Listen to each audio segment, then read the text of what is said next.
I spent 68 years believing Christmas was about family. That belief died quietly this year. It didn't end with shouting. It didn't end with a fight. It ended with a sentence said calmly, like a business decision. You don't belong on this trip. That was it. No raised voices. No explanation that mattered. Just a conclusion they reached together, without me in the room. I stood there holding a folded sweater I'd finished knitting at midnight, my hands still sore from the needles. Outside, snow pressed against the windows like it was trying to get in. Inside, the house felt larger than it ever had before. They were leaving for Christmas. And I was staying behind. If this feels uncomfortable, subscribe. If not, explain why below. Have you ever realized you were no longer considered useful? Not unwanted. Not unloved. Just inconvenient. That's a different kind of pain. It's the pain of being edited out politely. The pain of being told this is for the best, without anyone asking best for who. I wasn't angry yet. I was confused. I had done everything I was asked to do my whole life. I showed up. I stayed quiet when it mattered to others. So when they decided Christmas would happen without me, I kept waiting for the part where someone laughed and said they were joking. That part never came. The house was already ready for guests who weren't coming. The turkey sat thawed in the sink. 3 pies cooled on the counter. Plates were stacked neatly, as if order could make the silence less heavy. When the door closed behind them, the sound echoed longer than it should have. I stood in the hallway for a while, listening to nothing. No voices. No footsteps. Only the low hum of the refrigerator and the faint tick of the clock above the stove, reminding me time was still moving, even if I wasn't included in it. They had somewhere else to be. Somewhere better. I had leftovers and an empty calendar. They didn't say I was unwanted. They said I would slow things down. They said I would be uncomfortable. They said I should understand. Understand what? That age has an expiration date? That loyalty only matters when it's convenient? I sat down at the table alone and realized something that hurt more than being left behind. They didn't feel guilty. That's when I knew this wasn't a misunderstanding. It was a decision. And once a family decides you don't belong, everything changes. Stories like this don't announce themselves. They happen quietly. Subscribe so you're not blindsided. By nightfall, the snow had covered the driveway completely. No tire tracks. No signs of return. I ate a small plate of turkey without tasting it. I wrapped leftovers carefully, out of habit, not hope. At 9:45 p.m., I turned off the kitchen light. At 9:58 p.m., I checked the door locks. At exactly 10 p.m., something interrupted the silence. Not a phone call. Not a message. A knock. Slow. Firm. Certain. I wasn't expecting anyone. And whoever was standing on my porch didn't sound like family. Before I became someone they could leave behind, I was everything they leaned on. I wasn't born into comfort. I married young. I planned carefully. And then life took a hard turn I didn't ask for. When Sterling's father died, the future collapsed overnight. There was no long illness, no warning. One day, there were 2 incomes and shared plans. The next, there was a quiet house and a child who needed answers I didn't have. So I did what mothers do. I stood up. I didn't stop to grieve the way people expect you to. Grief had to wait. There were bills to pay, lunches to pack, homework to check. I learned quickly that strength isn't loud. It's showing up when no one is watching. I worked 2 jobs for most of Sterling's childhood. One during the day. One at night. I learned how to nap sitting upright. I learned which grocery items stretched furthest. I learned which shoes could survive another winter if I rotated them carefully. Some mornings, my feet hurt so badly I'd sit on the edge of the bed and breathe before standing. The soles of my shoes wore thin, but I told myself it didn't matter. He had new ones. That was the point. Cold mornings were the hardest. Dark. Unforgiving. I'd wrap my coat tighter and remind myself that this was temporary. That if I just kept going, he wouldn't have to live like this forever. And he didn't. I packed his lunches with notes folded small, so other kids wouldn't tease him. I attended school meetings tired but alert, because no one else would speak for him. I saved for tutors, not vacations. Books, not jewelry. Lessons, not comforts. Every decision had a reason, and that reason was him. When college acceptance letters came, I cried alone in the kitchen. Not because it was an achievement for me, but because it meant the sacrifices worked. He became confident. Polished. And somewhere along the way, he forgot what that certainty was built on. Success does something strange to people. It gives them distance before it gives them perspective. Sterling began speaking in shorter sentences. Phone calls became scheduled. Visits felt rushed. He talked about his life as if it existed in a separate world I couldn't quite enter. I didn't complain. I was proud of him. That's the part people misunderstand about mothers like me. We don't expect repayment. We expect respect. Those are not the same thing. The shift didn't happen all at once. It showed up in little things. A holiday moved to next year. A visit shortened by work. A tone that suggested my questions were interruptions. I noticed, but I stayed quiet. We mothers do that. We absorb changes before naming them. I told myself it was normal. That this was what raising a successful child looked like. That stepping back was part of the job. But stepping back is different from being pushed aside. They saw someone older. Someone slower. Someone whose life no longer fit neatly into theirs. They didn't see the woman who learned how to stretch a paycheck without breaking it. They didn't see the nights I stayed awake worrying about fevers, grades, futures. They saw a liability. I saw the cost of everything they now took for granted. And that difference matters. By the time Christmas came around, the balance was already off. They were used to me adjusting. Used to me understanding. What they weren't used to was the idea that I noticed. I noticed the way decisions were made without me. I noticed the way my presence was treated as optional. I noticed how easily they assumed I would be fine. That assumption was the most painful part. I gave him everything I had. Time. Energy. Years I'll never get back. And I would do it again. But as I sat alone on Christmas, something became clear in a way it never had before. I gave him everything, except gratitude. And that omission would soon matter more than anyone expected. I packed lightly. That alone should have told them how much I was already trying to stay out of the way. One small suitcase sat by the front door, zipped and waiting. Inside were practical things. Warm sweaters. Sensible shoes. The scarf I always wore when traveling because it made unfamiliar places feel less cold. I didn't pack expectations. I packed gratitude.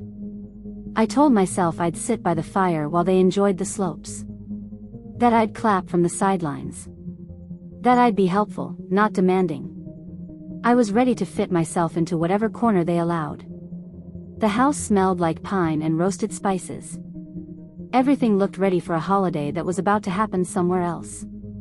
The SUV pulled into the driveway just after noon. Dark paint. Tinted windows. Clean. Expensive. I felt a small rush of relief. They were here. We were leaving together. I reached for my coat before the engine even stopped. Only one door opened. He stepped out alone. Not hurried. Not smiling. He checked his watch before looking at me, like I was an appointment running long. That's when the air changed. He didn't come to the porch. He stopped halfway up the walkway, leaving space between us like it was necessary. Like closeness required permission now. "Mom," he said, using a voice I recognized from business calls. Flat. Efficient. Finished before it started. I waited for the rest. It didn't sound like a greeting. It sounded like a conclusion. There's been a change of plans. I laughed softly, because that's what people do when they expect good news to follow. I asked if everything was all right. I asked if anyone was sick. He waved it off quickly. Then he said it. You don't know how to ski. Not with concern. Not with kindness. Like it was a diagnosis. I told him I didn't mind watching. That I could stay warm, read, cook. That I didn't need to participate to belong. He didn't respond to that. He explained, calmly, that the trip would be difficult with me there. That the altitude might be too much. That I would slow things down. Slow what down? Joy? Their enjoyment? He said it would be better if I stayed home. Better for everyone. They didn't say I was unwanted. They said I was impractical. They said it would change the energy. They said it might limit experiences.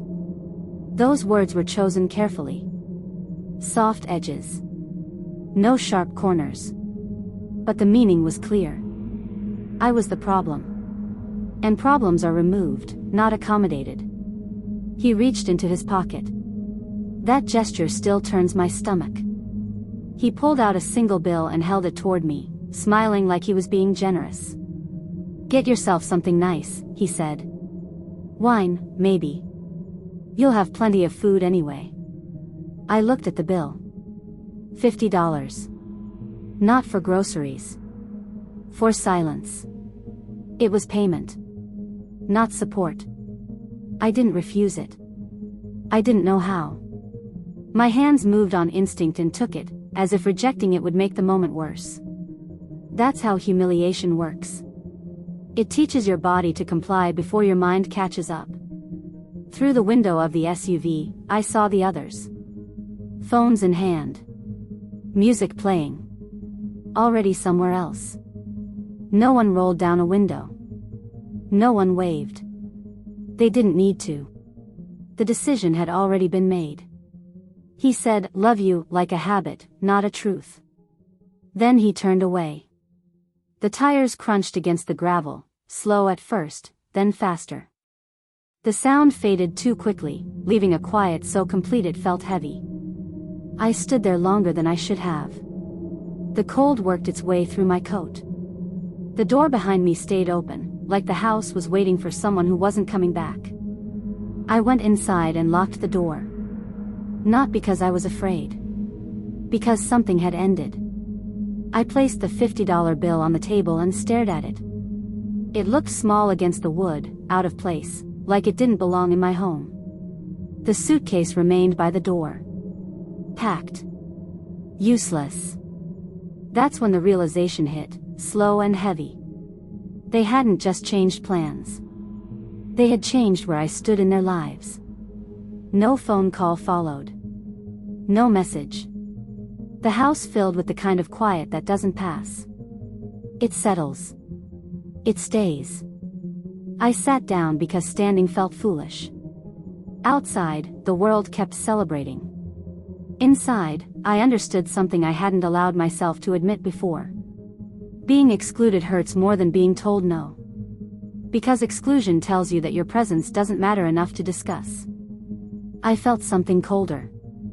A steady awareness that this moment would not be forgotten. That it would not be explained away later. That one day, they would remember this conversation very differently than I would. And when they did, it would be too late. If this made your blood boil, stay with us.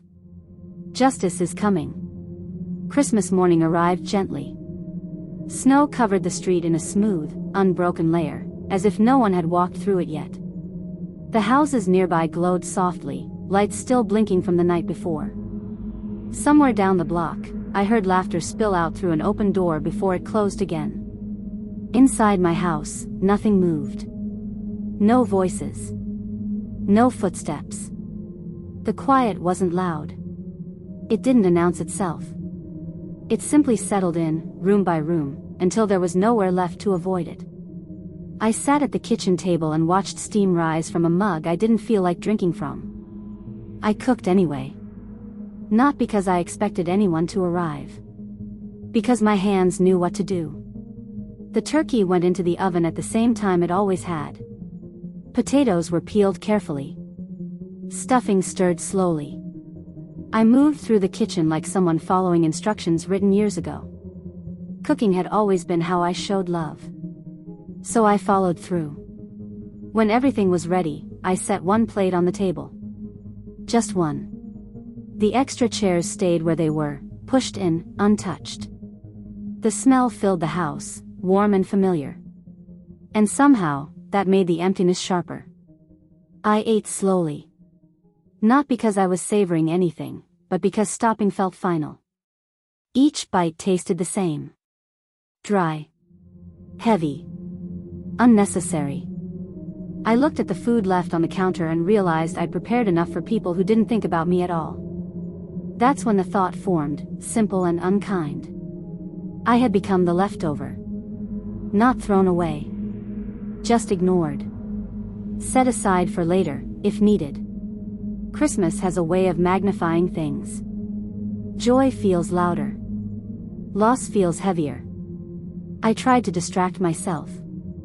Turned on the television. Turned it off again. Every channel showed families gathered together, smiling as if that version of life was guaranteed. I didn't cry. I didn't want to give the moment that much control. Instead, I sat with the feeling and examined it. It wasn't just sadness. It was recognition. Recognition that love, when taken for granted, changes shape. Recognition that effort without acknowledgement slowly becomes invisible. I thought about every holiday I'd organized. Every meal I'd adjusted. Every time I'd said, "It's fine," when it wasn't. I wondered when fine stopped being enough. As daylight faded, the house felt different. Not abandoned. Just quiet in a way that asked questions. The hallway light hummed faintly. The couch still held the shape of where I'd sat earlier.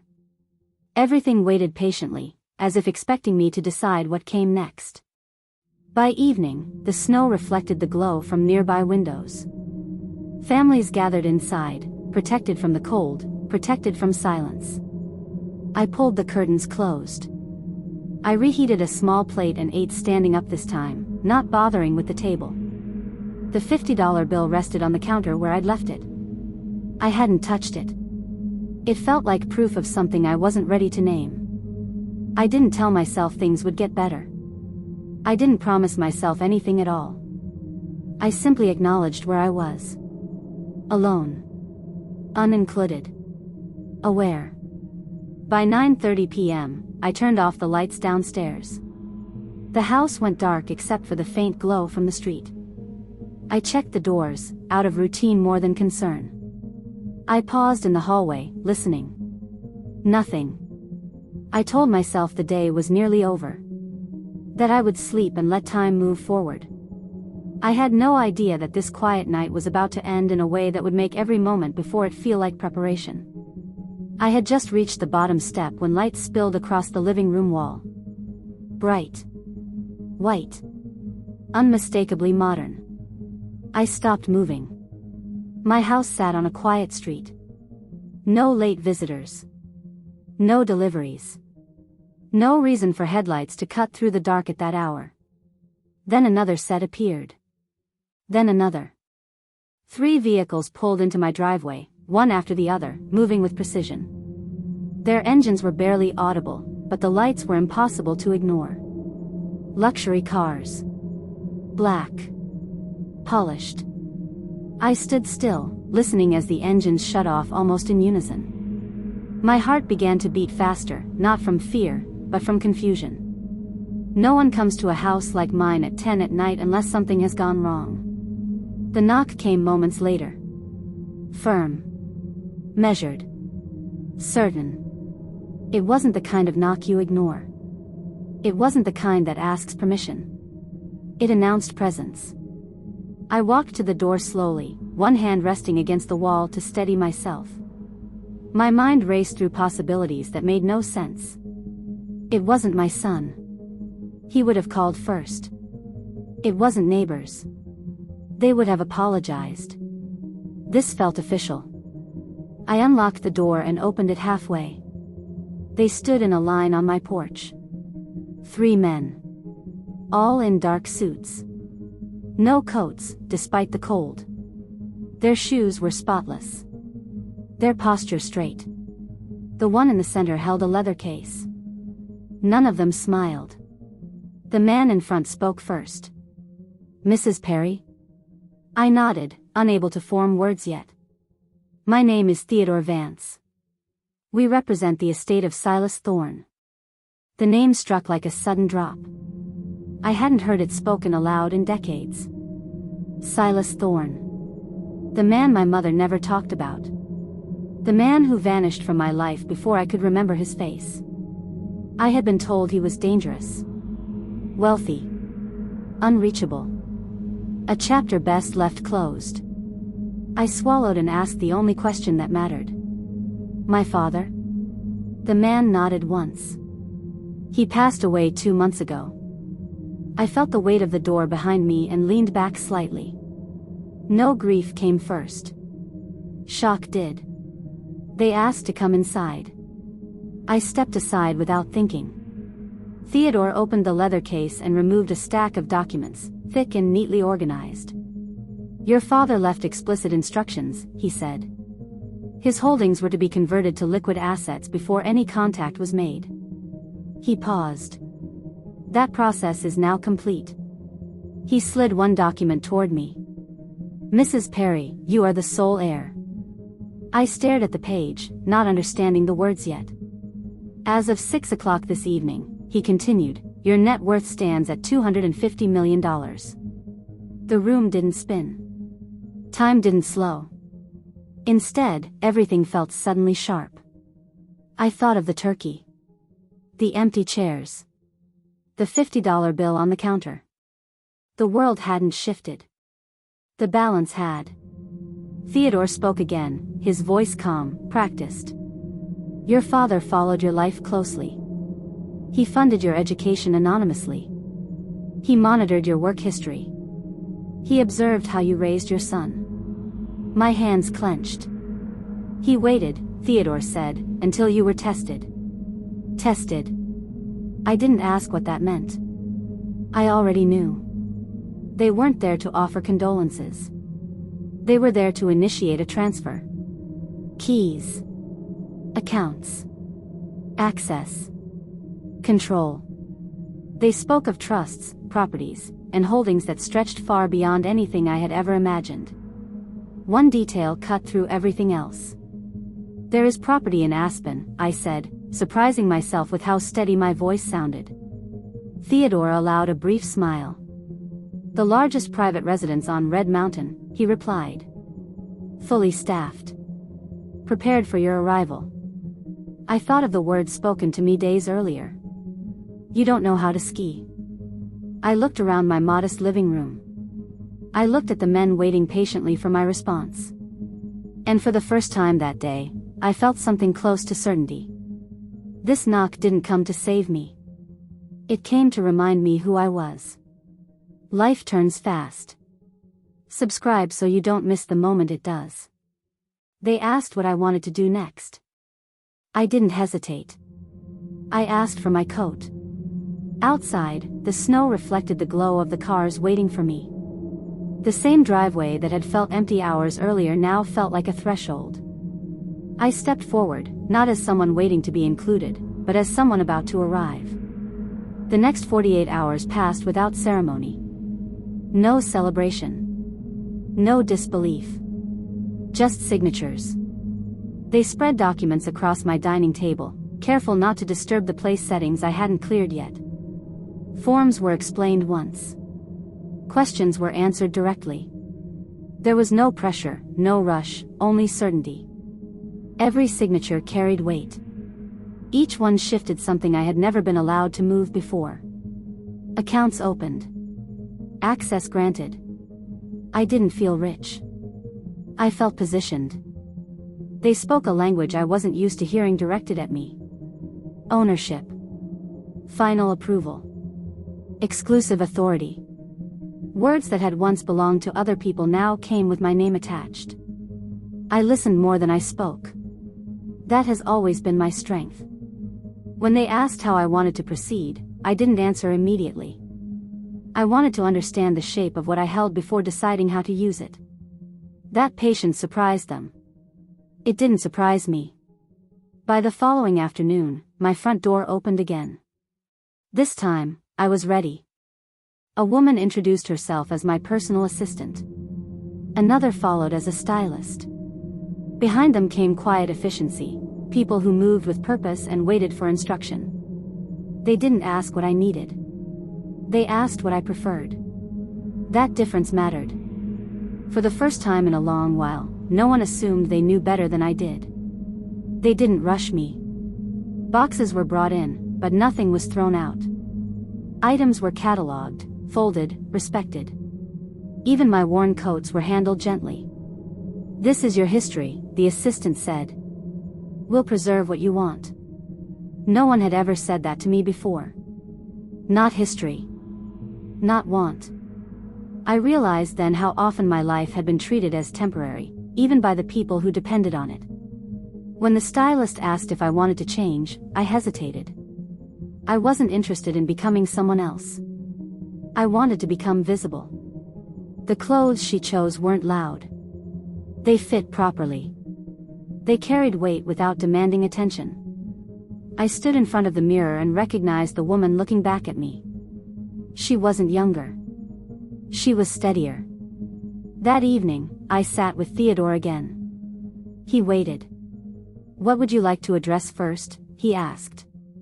Not what should be done. Not what was recommended. What I wanted. I considered finances, properties, long-term planning. Then I asked a simple question. "Tell me about Aspen." The pause was brief, but noticeable. Theodore explained carefully. My father hadn't just owned property there. He controlled development interests tied to the resort itself. Decisions. Access. Influence. One residence sat above everything else. Red Mountain. Fully staffed. Maintained year-round. Private access routes. It overlooked the slopes. I thought of the words spoken to me days earlier, delivered without hesitation. "You don't know how to ski." I nodded once. I didn't ask about flights immediately. I asked about timelines. How long before everything was settled? How soon I could move freely? What was already prepared? The answers came quickly. I didn't smile. Not yet. Power, I've learned, doesn't need to announce itself. Later that night, I picked up the $50 bill from the counter and placed it in my purse, not as an insult, but as a reminder. Every transition needs a marker. They asked when I wanted to leave. I said soon. Not urgently. Not emotionally. Soon, because timing matters. I didn't feel the need to explain myself. For the first time, my reasons didn't need approval. I went to bed that night knowing something fundamental had changed. Not my circumstances. My position. I wasn't waiting to be included anymore. I was deciding where to arrive. We didn't go to a commercial airport. A private terminal sat just beyond the main runway, quiet and efficient. No lines. No announcements. No waiting.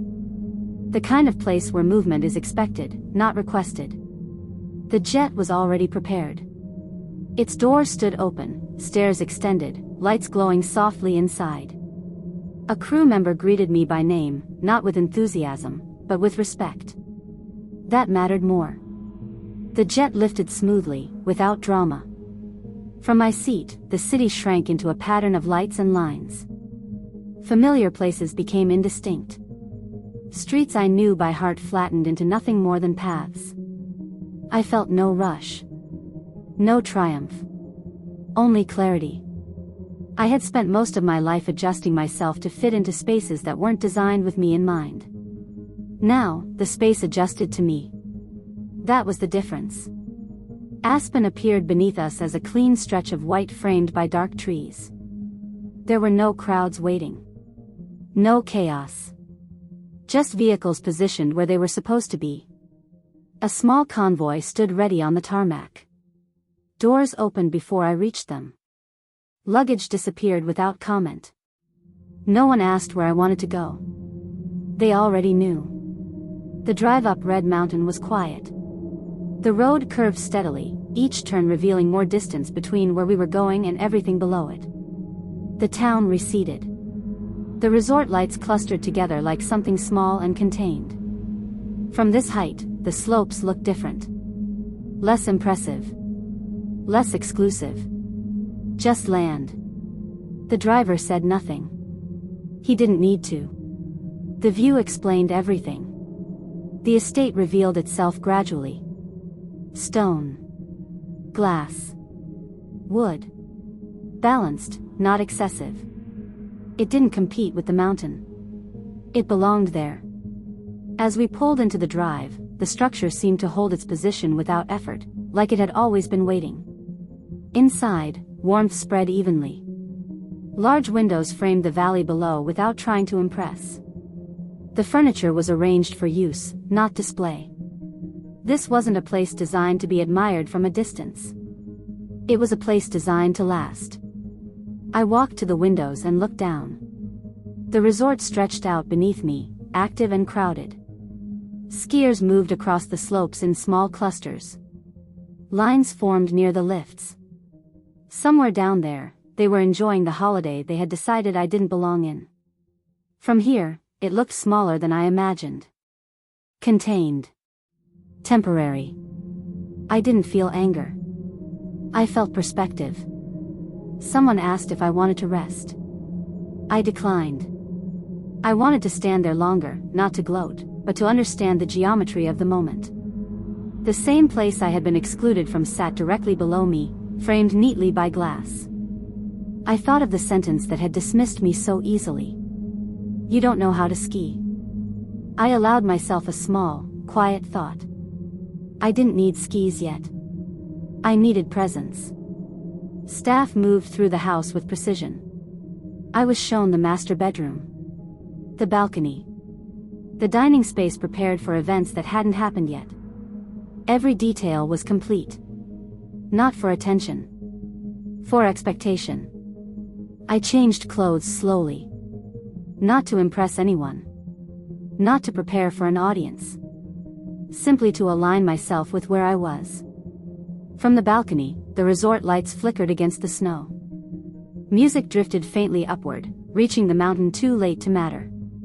I knew then that no explanation would ever be necessary. The contrast spoke on its own. I didn't contact anyone that night. I didn't post photos. I didn't announce my arrival. Some revelations are stronger when discovered without warning.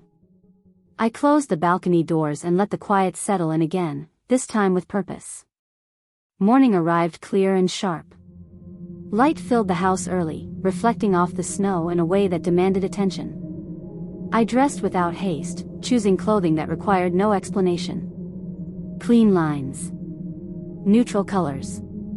Nothing loud. I wasn't preparing to be noticed. I was preparing to exist openly. Downstairs, a vehicle waited. Not parked casually. Positioned. The driver opened the door before I reached it, then stepped back. No questions. No commentary. That rhythm felt natural now. The base of the mountain was already busy. People moved in clusters, carrying gear, laughing, complaining about lines and weather. Children tugged at gloves. Parents adjusted helmets. I stepped out of the vehicle, and the movement around me shifted slightly. Not dramatically. Just enough. A staff member approached immediately. He spoke quietly, addressing me directly, not around me. This way, please. We walked past the main entrance, past the signs and ticket windows, toward a smaller path few people noticed unless they were looking for it. A lift waited there. Private. Still. As I moved toward the lift, I saw him. Not because I searched for him. Because he noticed first. He stood with his family near the general line, frustration written plainly across his face. His posture was tense. His attention divided between the people with him and the inconvenience in front of them. Then his eyes lifted. I saw recognition register slowly. Not joy. Not relief. Confusion. He stared, trying to place me in a context that made sense. The clothes. The escort. The absence of hesitation in my steps. His mouth opened slightly. No sound came out. I didn't turn toward him. I didn't slow down. I didn't change my pace by a single step. The staff member spoke my name clearly, confirming access. The gate opened. The lift attendant nodded once. I stepped forward. From the corner of my eye, I saw him take a half step toward me, then stop. He wasn't sure if he was allowed. That uncertainty was new for him. The lift rose smoothly, pulling me upward and away. I didn't look back. Not because I couldn't. Because I didn't need to. From that height, I could see the line he stood in. I could see the people around him, all equal now, all waiting. I felt no urge to wave. Presence had already done the work. Later, I would learn that he stood there long after I disappeared from view. That he asked questions no one could answer. That he watched the lift continue upward, carrying someone he thought he had dismissed permanently. At the time, I knew none of that. All I knew was that silence had landed exactly where words would have failed. At the top, the atmosphere changed. The crowd thinned. The noise softened. A man approached me, introduced himself, and asked how I preferred to begin. Not if I was ready. How I wanted to proceed. I told him the truth. I've never done this before. He nodded, unbothered. Then we'll start where you are.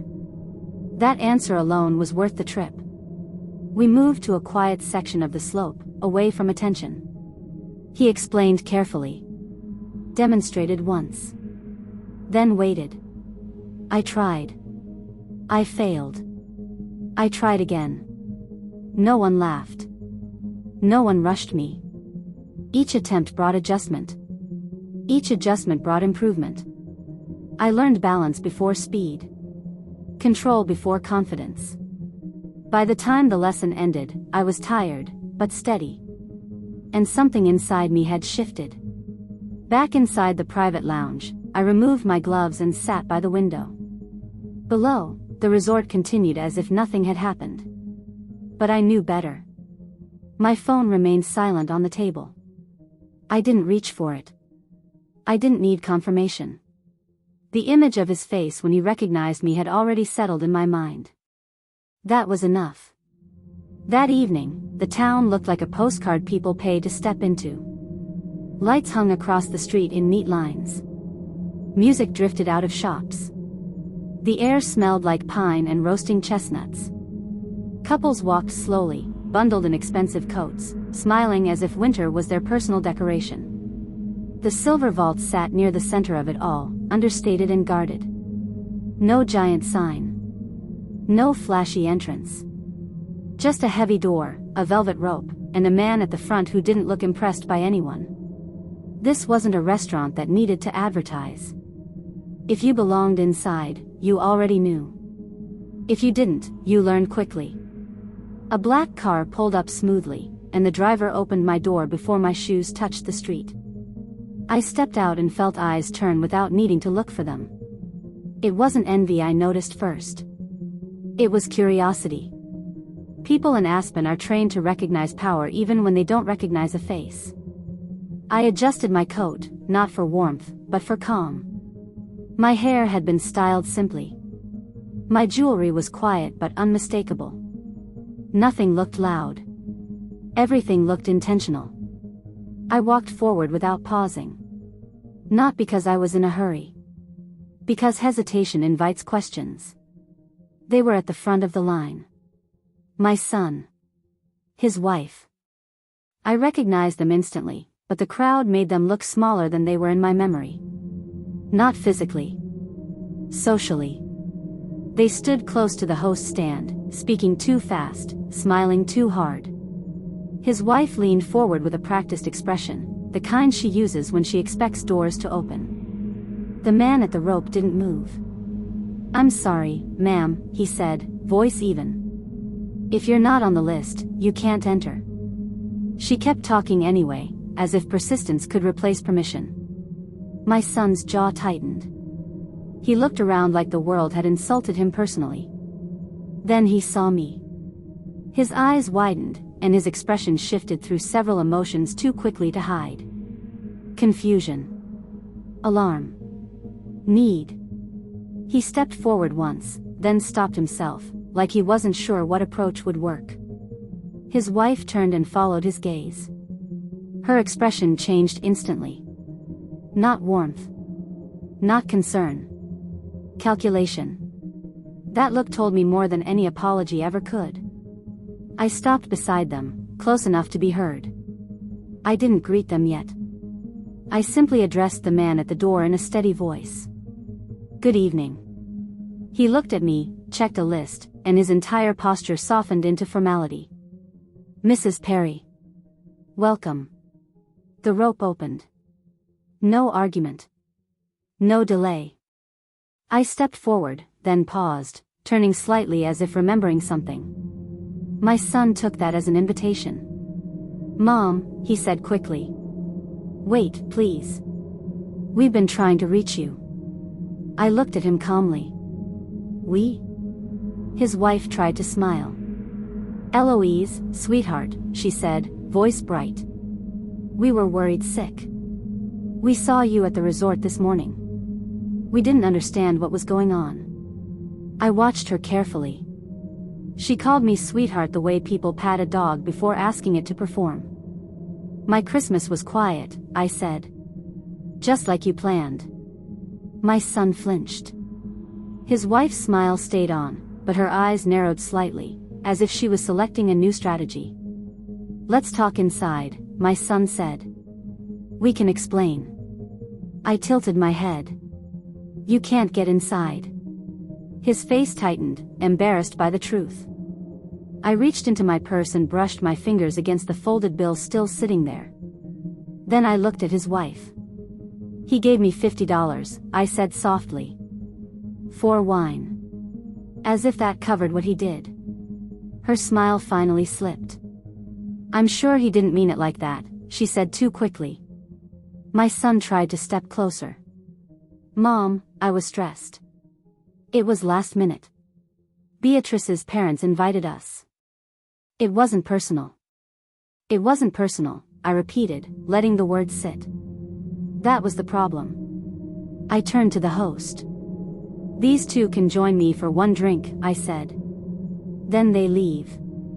My son stared. "One drink?" His wife blinked, then recovered. "That's so kind," she said, already reaching as if she expected a table. The host nodded, expression unchanged.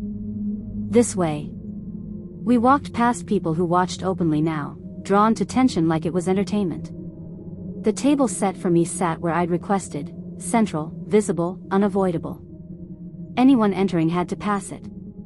My son and his wife sat across from me, stiff and uncertain. They weren't in control of the room anymore. They could feel it. My son leaned forward. "Mom, what is happening?" His voice was lower now. Not commanding. Careful. His wife's eyes moved over the glassware, the service, the quiet confidence around us. She didn't ask if I was okay. She asked the real question without saying it. "How much?" My son tried first. "I heard things," he said. "People are talking. They're saying you." I held his gaze. 250 million, I said. "In liquid assets." His mouth opened. His wife made a small sound, halfway between shock and relief. Then she smiled like the world had corrected itself. "Eloise," she breathed, leaning in. "We're family. This changes everything." I let her speak. She began listing possibilities as if she were reading from a plan. New home arrangements. Better schools. Family unity. Fresh start. My son nodded along, visibly calming, like money had restored order. Then I said the part I'd learned earlier that day. "I know about the audit," I told him. His face went pale. I continued, voice calm. "I know you're behind on your mortgage. I know you've been calling in favors. I know you came to Aspen hoping you'd be seen by the right people." His wife froze. My son swallowed hard, caught between anger and fear. "How do you know that?" he whispered. I didn't answer. I didn't need to. His shoulders lowered slightly, and I watched hope spread across his face. "Mom," he said softly, "I know this looks bad. But you understand. We're under pressure. We didn't mean to hurt you." He reached toward my hand. I let my hands remain still. Then he said what he really came to say. "I just need a little help. Just to stabilize things. 2 million would." I raised a finger gently, stopping him without raising my voice. "I didn't say I was giving you money." His expression stiffened. His wife's eyes widened. "Then what are you saying?" my son asked. I took a slow sip of water. Then I said it clearly. "I bought your debt." Silence fell hard. His wife blinked as if she didn't understand the words. My son's face shifted from confusion to alarm. "You, what?" "I purchased it," I said. "The mortgage. The credit lines. The loans you're juggling. All of it." His wife's hand went to her chest. That's not funny," she said. "I'm not joking." My son sat back slowly, as if the chair had changed shape. "You can't do that," he whispered. "I already did." My son's voice rose slightly. "Mom, why would you do this?" "Because you needed help," I said. "And because you clearly can't be trusted with your own choices." His wife's eyes hardened. "So what? What does that mean?" "It means," I said, "you will live on an allowance." My son stared like he didn't recognize me. I continued, precise. "Enough to cover necessities. Not enough to impress anyone. Not enough to keep pretending." His wife's breathing quickened. "This is control," she hissed. "This is accountability," I answered. The host approached at the right moment, as if timed. "Mrs. Perry, your dinner is ready." I stood. My son panicked. "Mom, we can talk about this. You can't punish us like this." I looked at him steadily. "You punished yourself when you decided I didn't belong." His wife tried one last time, voice sweet again. "Eloise, think about your granddaughter. Think about family." I held her gaze. "I am thinking about family," I said. "That's why I'm stopping you now." I turned toward the host. "Please escort them out." Was I too harsh, or exactly fair? Comment. People misunderstand control. They think it's about punishment. About dominance. It isn't. Control, when used properly, is about preventing damage before it spreads. I didn't buy my son's debt to humiliate him. I bought it because left unchecked, he would destroy himself trying to look successful. There's a difference between cruelty and correction. I chose correction. The next morning, I met with my legal team again. No raised voices.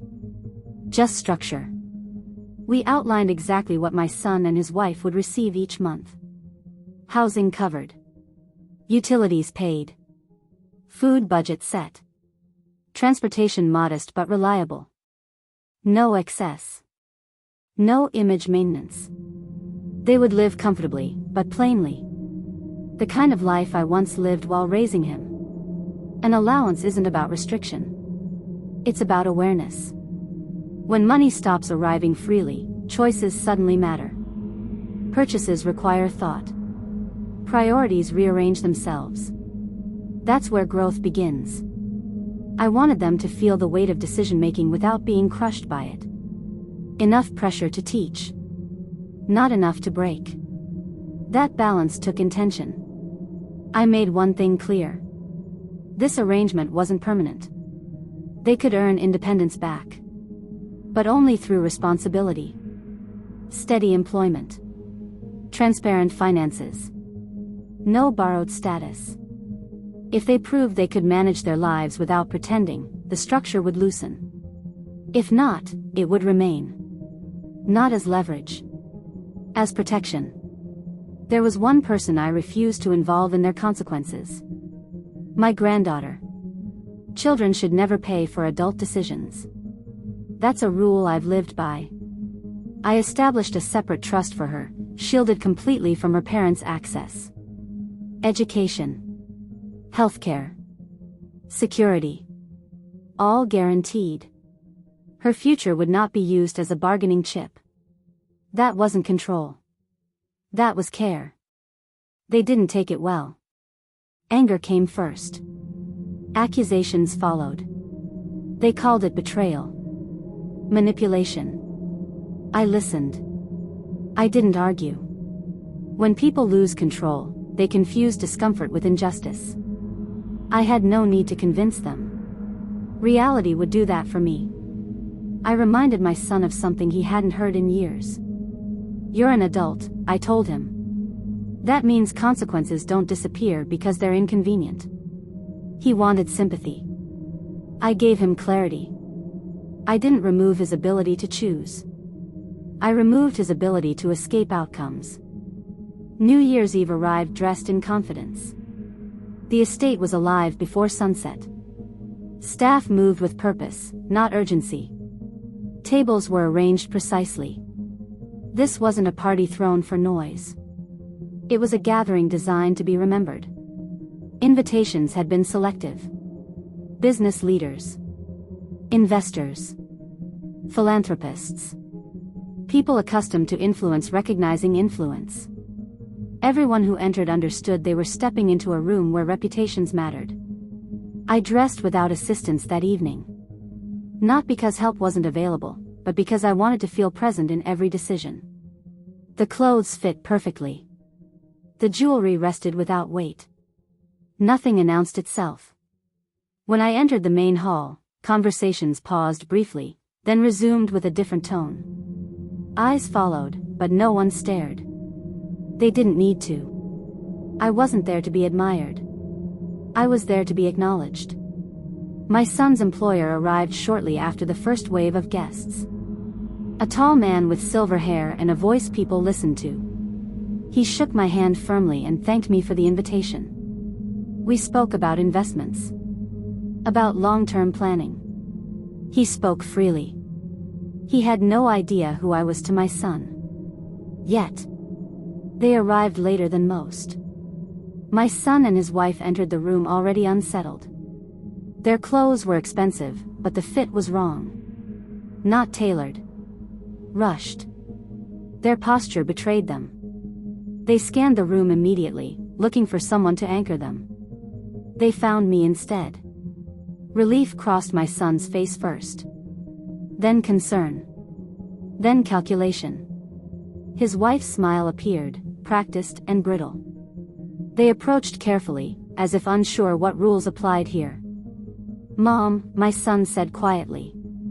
"We need to talk." I didn't answer immediately. I turned to the man beside me instead. "Alistair," I said calmly, "I don't believe you've met my son." The shift was immediate. Alistair looked between us, surprise crossing his face. "Your son?" he asked. My son froze.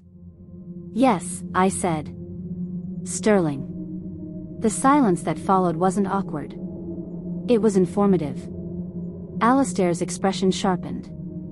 "Interesting," he said slowly. "You never mentioned your mother worked in finance." My son swallowed. She doesn't, he said quickly. I smiled politely. I do now, I said.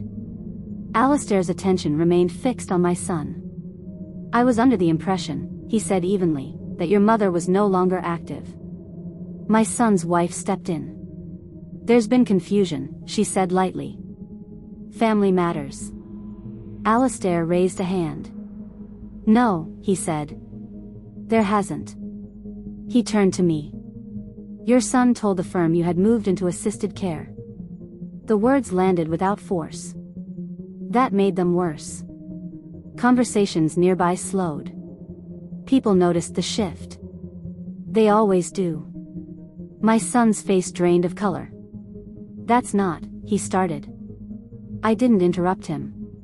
Alistair didn't let him finish. You claimed distance, he said. No obligations. No family influence. He paused. You also claimed independence. The implication was clear. Everything my son had built his image on was now in question. I placed my glass down carefully. I believe my son was trying to protect his image, I said calmly. Alistair studied him for a long moment. From what? He asked. No one answered. My son's wife spoke again, voice tighter now. This isn't appropriate, she said. This is a private family issue. Alistair shook his head once. When you lie to secure trust, he said, it stops being private. Alistair turned to me. I appreciate your transparency, he said. I wish I could say the same for him. My son tried to recover. I've delivered results, he said. My performance doesn't erase dishonesty, Alistair replied. He didn't raise his voice. He didn't need to. I'll be requesting a full review, he added. That was enough. Everyone nearby understood what that meant. My son's wife turned to me, eyes sharp. You planned this, she said under her breath. No, I answered. I allowed it. There's a difference. She opened her mouth again, but security had already moved closer. Quiet. Efficient. The room didn't stop them. No one does when authority is clear. A security officer approached.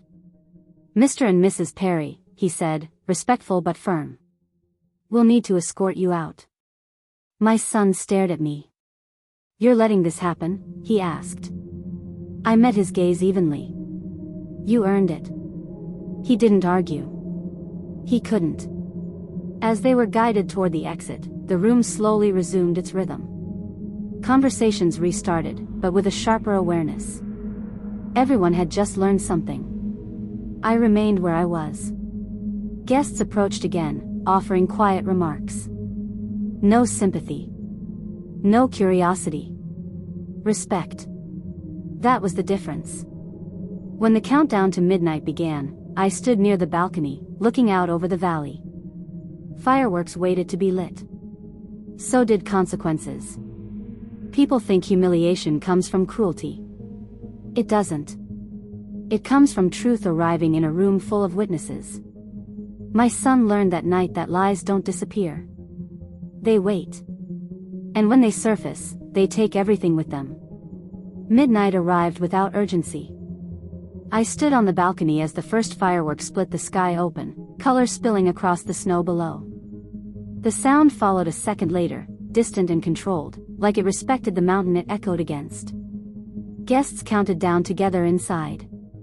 Laughter rose, glasses touched, wishes were made. I stayed where I was. Some victories are better witnessed alone. Below, the town lit up in flashes of color that felt appropriate. I didn't feel triumphant. There was no rush in my chest, no desire to replay what had happened earlier in the evening. What I felt was quieter. Peace doesn't announce itself. It settles. For the first time in years, I wasn't replaying conversations in my head. I wasn't preparing explanations or bracing for disappointment. Nothing felt unfinished. Earlier that day, before the guests arrived, I made one phone call.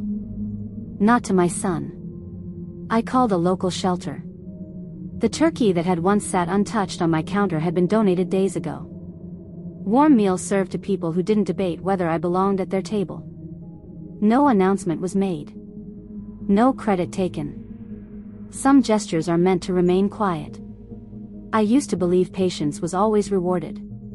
That if you stayed kind long enough, people would eventually notice. I was wrong. Patience without boundaries doesn't earn respect. It teaches people how much they can take. That lesson came late for me. But it came in time. I thought of the woman I had been for most of my life. The one who adjusted first. The one who apologized for needing space. The one who packed light so others wouldn't feel burdened. I don't resent her. She did what she knew how to do. But I don't live as her anymore. This was never about money. It showed who mistook access for entitlement. Who mistook silence for weakness. My position did. And that made all the difference. As the last firework faded and the valley returned to darkness, I said the words out loud for the first time. Just to myself. Respect isn't asked for. It's reinforced. And once you stop begging for it, everything changes. If you won't subscribe, comment why. Silence says more. I went inside and closed the balcony doors. The party continued without me needing to guide it.